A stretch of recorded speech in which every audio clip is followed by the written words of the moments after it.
What's up, guys? Welcome back to Call of the Wild, the Hunter, or the Hunter Call of the Wild. And we're on Revontuli Coast. This is part 2. If you remember part 1, Ollie, I'm just going to call him Ollie because I cannot pronounce his name. He had us go on a quest to look at stuff. Basically, we're doing the Blue Hiking Trail. And along the way, we're going to hunt some things and all that good stuff. Now, I did end up doing some things, and we'll go over that a little bit later. For now, let's just get into this.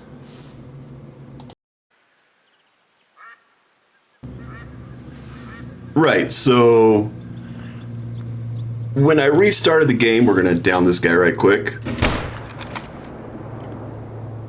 So when I restarted the game, we were at the sauna. Or when I stopped the game, we were at the sauna. Well, when I restarted, it sent us all the way back to the beginning outpost. So I figured while I was there, I'm going to go ahead and pick up some new weapons. So I did get the sheriff shotgun with birdshot, and I've also got the crap. What's it called? The Sulican. So we can hunt up to the brown bear. The moose, we can still down moose, but it's very difficult and it's not the right ammo type. So if you do that, you're not going to get the full score if you do harvest the moose. I also, as you can see, now have a bloodhound whom I've named Bamsis. Now, for those of you who don't know, Bamsis is an acronym used by the Marines and by the U.S. Navy Seabees. Seabees are basically mini Marines.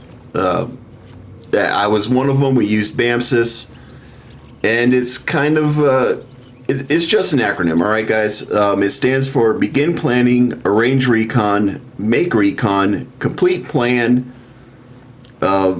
Issue Order, and Supervise. And it's for planning missions, so to speak, and it's for leadership mostly. But we use it kind of like if there's something good that happens, we'll be like, bam, sis. Something like that, right? Anyways, we're going to go along on this trail and see what comes up.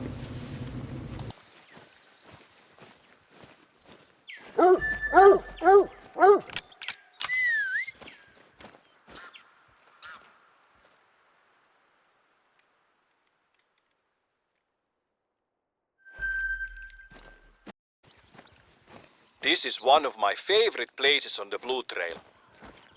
These two lakes are kept from one another by a little stretch of land. They only meet when it rains. It's a romantic tragedy of nature. I've read a few times that Finland is at the top of lists that rank happiness. And I think I'm at the top of the list of Finns when I'm in places like this. You know, it's not only the beauty. It's the way nature shapes this landscape without any real end goal in mind. It's incidental beauty. Or to think about it in another way, is it perceived as beautiful by anything other than humans? What factors have made us appreciate this? Does a monkey climb a tree only to pick the fruit? Or does he also take a second to appreciate the view? The way nature fits it all together is funny to me. Have you heard the quote from Edison? I have not failed. I have just found 10,000 ways that won't work. Describing his method for creating something is perhaps close to how evolution works. Nature needed countless mutations to create a thing that contemplates how many times it needs to create another thing. I wonder if you could call Edison's various attempts as him using his imagination and creativity. Could you then call nature's evolution and mutation as a manifestation of its creativity? But is evolution's creativity like a child painting or like an inventor finding ways that don't work? I think I need a long walk to think about this some more. Yeah, so Ollie is quite the philosopher, if you will. But, It's not bad narration, I gotta say. Not bad narration at all. Oh, let's see. One of the other things I want to talk about is the dog. I do have the dog, and you can easily track your kills in this game without the Bloodhound. However, I brought the Bloodhound along for the ride because why not?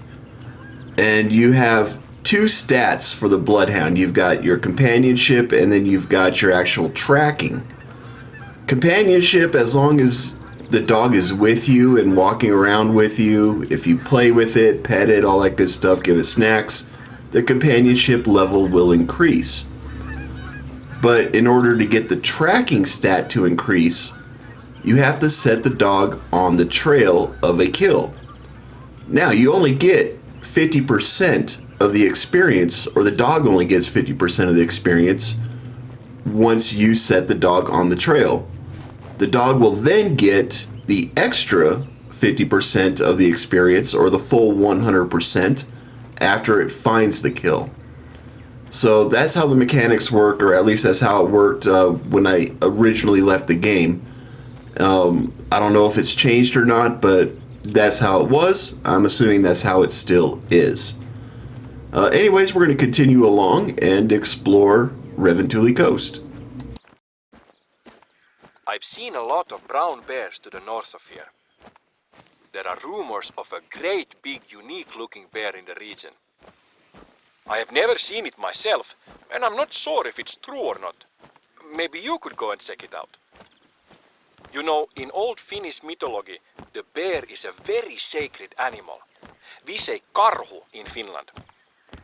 When a bear was harvested, a great feast was held in its honor, and part of the celebrations was about convincing the bear spirit it had died by accident and not been killed. This was done so that the bear spirit would not try to seek revenge. Afterward, the community would help the bear spirit return to the forest so they would continue to be game in the future.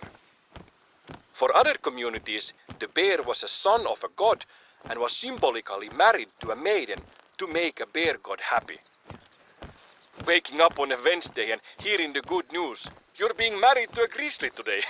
Have you written your vows? We might not have a lot in common with ancient people, but hunting and celebrating the harvest is something we've been doing for many millennia. That emotion and activity ties us directly to the hunters that came before us. You know, it takes a while to sink in. You are doing and feeling the same exact thing hunters 5,000 years ago might have felt. And this just blew my mind. This western caperkillie just came right at me. You know, mostly this series is more about exploring, but if a creature wants to get smoked, I'll smoke them. And we got a nice gold trophy out of this one. I'm not going to keep it. I'm only going to keep the diamonds and special fur types. The last ice age created a lot of amusing landmarks on the Finnish landscape. I've marked their location on your hunter mate, so you can check them out. Apart from natural landmarks, there are a few man-made ones here as well that I think would be worth visiting. I recommend you to check them out if you happen to be close to one of them. Just northeast of here, up the cliff is a lookout tower. This trail does not get any closer, so if you want to use it, now is a good time. Come back here when you want to continue the trail. We are pretty close to halfway through the Blue Trail now. Have you been enjoying yourself so far? You know, there are plenty more trails to walk on. For example, the Yellow Trail takes you through the hills. My personal favorite, the one me and Pirjo take when we want a long walk with Holly, is the Red Trail. It's a bit of a trek, but it goes down through the archipelago. Pirjo is an oceanologist, so we can mix business with pleasure and bring our binoculars for some bird watching. We have many different species of birds that visit us.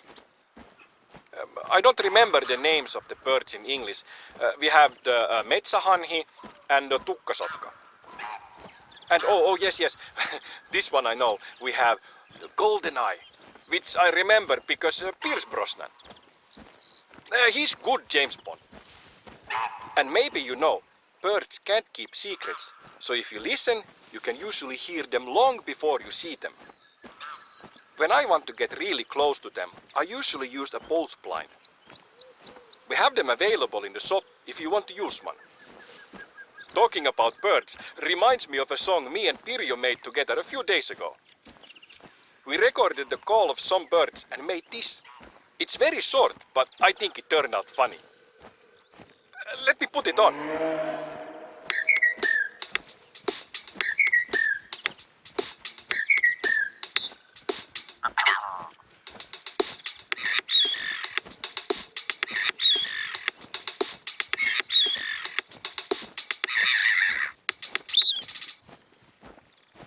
Good, right? Pirjo is very talented. You know, west of here is a lookout tower, and northwest of that there is an outpost. It's a bit of a walk, but you can visit them now if you want. Or we can just continue on the Blue Trail. You know, this country has a history of high accuracy riflemen. And I believe it is important that a hunter is a few things. Firstly, somebody that respects and understands the tick and talk of nature and our place in it. Secondly, somebody that gives as much as he takes in life. And thirdly, a good shot. You know, nature doesn't really mind suffering, but we don't need to add to it. I've set up a few targets for you to test your aim. Go to the rock circle to start.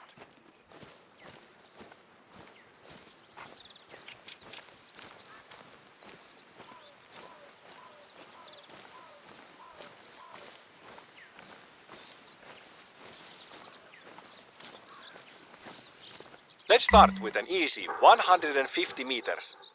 You can use whatever weapon and scope you want. Give up. Go to the next rock circle. Not a lot to say about this distance. 200 meters or 219 yards. You probably take most of your game at this distance. If you're not zeroing your scope, remember to compensate for the drop by shooting slightly above the target.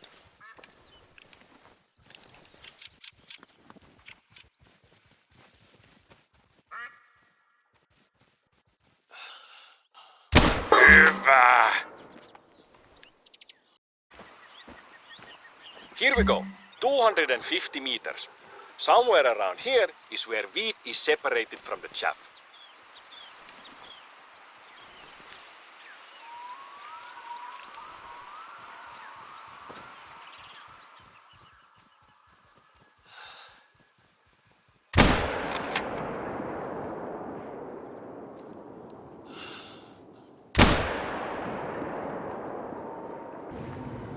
So yeah, I was shooting way too high. My Kentucky windage was not right. But you know, I eventually got it. Hienosti! Nice that you are not chaff. 300 meters or 328 yards. Imagine the old days, trying to hit this distance with an iron sight. And here there was some GoldenEye out there, and I know that they were part of the secondary mission, but it turns out I had to get a bit closer. I'm just not getting them with the camera from the distance that I'm currently at, which is kind of a bummer because this mission, this stage in the story mission, we have to shoot our gun right over them and it scares them away. So it is what it is, right? Mahtava! I'm glad you have good aim. You know, I've been thinking of investing in a shooting range. It would be a good activity for our visitors and a source of revenue for the reserve. And down the line, a win for the animals, right? This has given me new energy to look into it. Thank you. Let's head back to the trail. I have a riddle for you. In the misty Finnish mountains, there is a village of magical squirrels. When they are born, they are randomly given a red or blue hat from their squirrel parents. A squirrel never knows the color of its own hat, and there are no reflective surfaces in the squirrel village. From a young age, they are taught a secret sorting rule that allows them to correctly sort themselves according to the color of their hat. Once a year, the squirrels have a ceremony. They all gather in the village center in a way that they can all see each other. They take a good look at each other and individually perform the sorting rule. Then they close their eyes and walk to the left or right end of the center. After a short while they walk back, mix and open their eyes again. How do they manage to sort themselves without making any mistakes? What is the rule? I'll give you a second to think about it.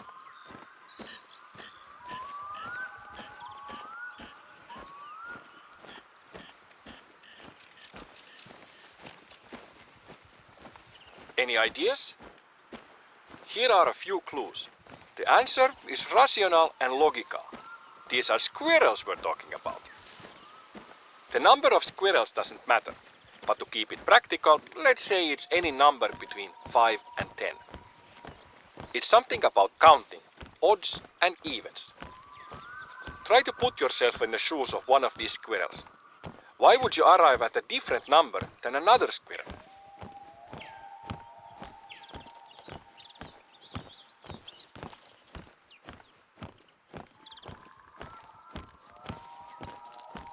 Are you getting close to the answer? Here's a big clue. If everybody counted the same color, let's say blue, what number would squirrels that have a blue hat get opposed to the red squirrel? So yeah, the answer to this riddle will come at the end of this video, so stay tuned for that. And also stay tuned to be disappointed. We are getting close to the end of the tour. This section is the easiest. What were your favorite parts of the trek? People usually like the lake views. From the ground you might not see that there are a lot of lakes in Finland, but from above the countryside shimmers. You know, Finland is known as the land of 1,000 lakes, but more correct would be the land of about 190,000 lakes.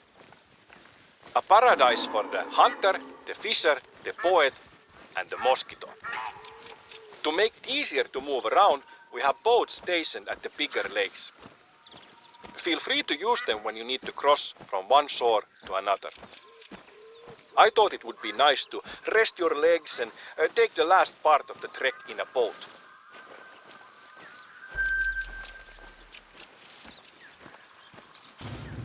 So yeah, the boats. They help you fast travel across certain lakes on this particular map, and I believe they've introduced them to other maps as well. For me, it's nice, it's convenient, but it's also, I think EW missed an opportunity.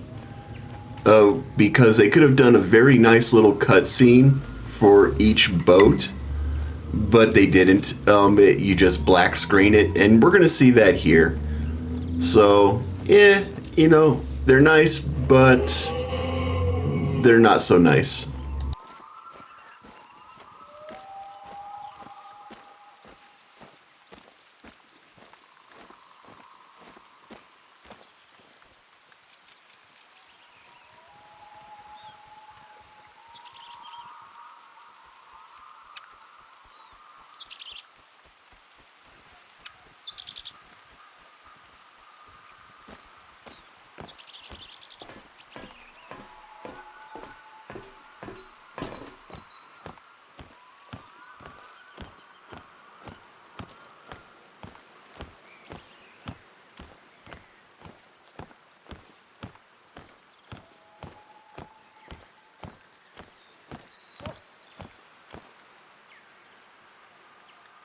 That's the end of the Blue Trail and our trek.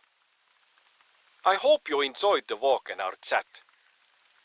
It was fun getting to know each other, and I hope you will always have a positive view on Revontuli coast. Do you mind if I play a little tune I wrote for the occasion?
Right, so we're going to go ahead and smoke this whitetail and eventually pick him up. And don't forget, the answer to the riddle will be coming up. But as far as the main storyline missions of Revontuli Coast go, that's it. That's the finale. Quite anticlimactic, if you will, and rather, well, boring. It is what it is. And if there is a third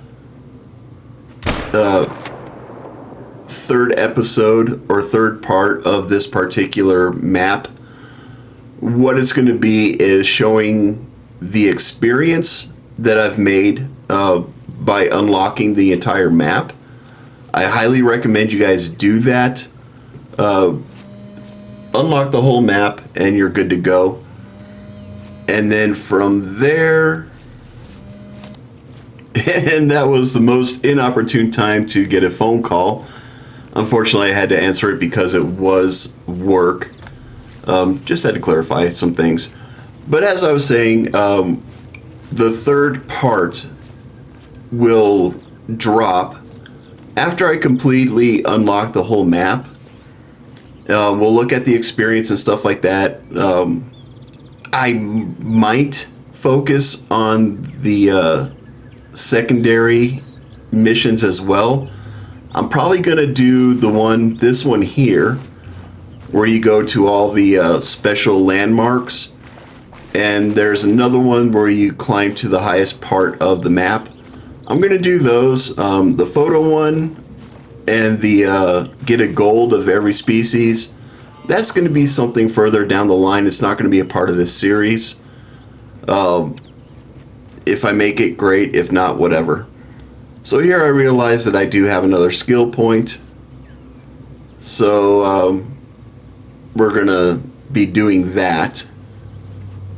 Trying to figure out what I want to get. But I realized that I was in perks and not skills. So here we are in the skills. I'll go ahead and get the extra credits because we need that. But anyways, the answer to the riddle is coming up, so I'm going to stop talking. If you like the video, hit the like button. If I've earned it, hit the subscribe button. And as always, be safe, be cool, and have fun. We'll catch you in the next one. Squirrels! I forgot to give you the answer to the squirrel riddle. So here it is. If all the squirrels count the same color, let's say blue, then the blue squirrels will always arrive at one amount less than the reds, because a blue can't count his own hut. They can therefore divide themselves according to odds and evens. Elegant rule, right? These squirrels are a clever bunch of critters.